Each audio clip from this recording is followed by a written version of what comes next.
tops, and we'll go from there. And I'll just jump right in. One of the issues you keep talking about is BCI lab. Sure. What's the deal with that? Why is that such a big deal? And what do you want to do about it? I'll tell you why it's a big deal, first of all. The Attorney General runs the state crime lab. It is essential to the functioning of criminal justice in this state. While I was a county prosecuting attorney, we used BCI all the time. We used them for crime scenes. We used them for evidence. The difference today is we now have the ability with DNA. National DNA database, which I won't tell you that I created. I did not, but I helped work on it for 12 years in the United States Senate. And we can do magical things. We can clear people out who are innocent, and we can find who did the crime. When you talk to prosecuting attorneys around the state, as I have done and travel around, they consistently tell you all the same thing. Number one, crime lab does a good job. They're good people. We'd love for them to come in. We'd love for them to testify. But it's a horrible, horrible wait.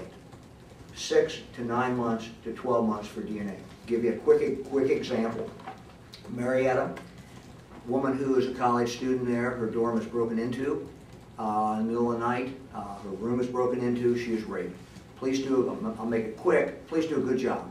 Evidence is gathered, they get the DNA, they do the rape kit, they have some suspects, they take DNA from them, they send it all off to the crime lab. It takes 11 months before the final results get back. When they get the final results back, they know who it is, and they find him, he is locked up in Hamilton County. And they've already been locked up for a couple of months. But for 8 or 9 months of that period of time, he was locked up because he broke into another house and was trying to do the same thing.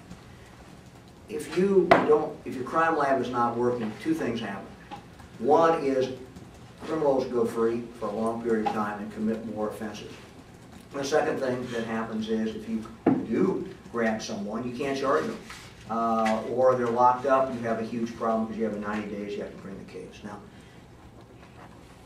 Mr. Cartwright and I have a different point of view, and he will tell you his version of what's going on in the crime lab. The current Attorney General, in all fairness to him, did not create this problem. He inherited it, but he's not fixing the basic problem. He has, in all probability, cut some of the time lag, but he's done it by outsourcing. He's done it by getting a one-time grant from the federal government where he got $1 million. And now he has outsourced some of this DNA evidence. It is not fixing the basic problem of the crime lab. I want to share with you, and I won't take this right now to pass it out, but I will pass it out, and you're welcome to see it. We did public information requests at BCI and the other state crime labs. And we tried to compare them apples to apples so we could break it down based on the information so that it was comparing the same thing. And the easiest way to look at efficiency is look at what each DNA analyst produces per month. BCI, according to Bureau records, is 11.76 number of samples completed per analyst per month. If you look at Miami Valley Regional Crime Lab, it's 25. Mansfield is 20. Columbus is 37. Hamilton County is 41. Lake County is 16. They're last in productivity. What I will do when I'm Attorney General is I will bring in experts. I will bring people from other crime labs. We will bring in management experts. We will do an audit, and we will start working to fix this problem. This is a long-time problem. He is not fixing it. He's getting a quick, it's not a solution, he's helping the numbers probably a little bit by a $1 million grant, but he's outsourcing that evidence. Now, what's the problem with outsourcing? I have no problem with outsourcing in general, and that may be part of the solution of what we need to do.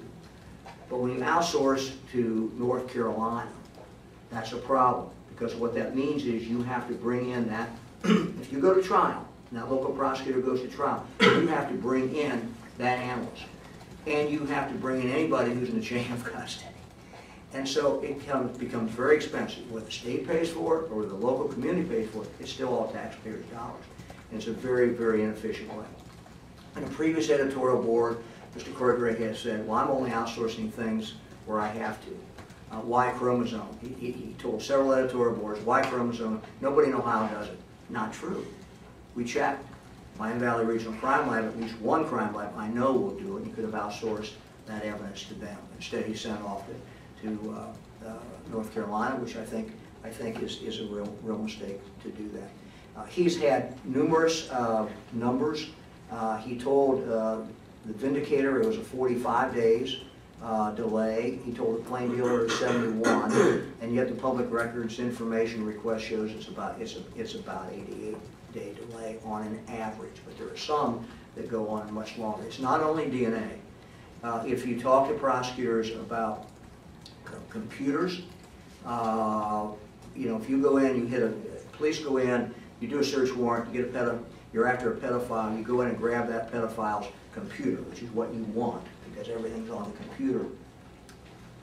I've had 2 prosecutors tell me it was 18 months to get it back. I've had others tell me that they were told it would be over a year when they bring it in. We have to stop doing that. We have to change things. I intend to do it. I'm a former prosecutor.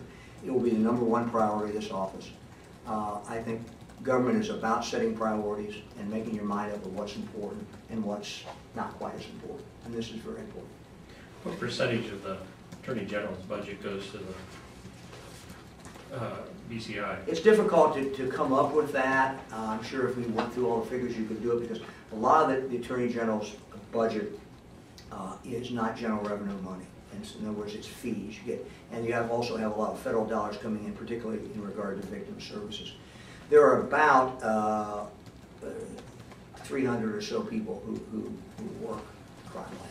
How's the total? What's the total? 1,500 probably, roughly. So Richard 20%? can give you the exact numbers, but yeah, that's about it. It is a portion of what the Attorney General does. The Attorney General does a lot of things. I'd be more happy to get into those other ones as well, but this is a part of what he does.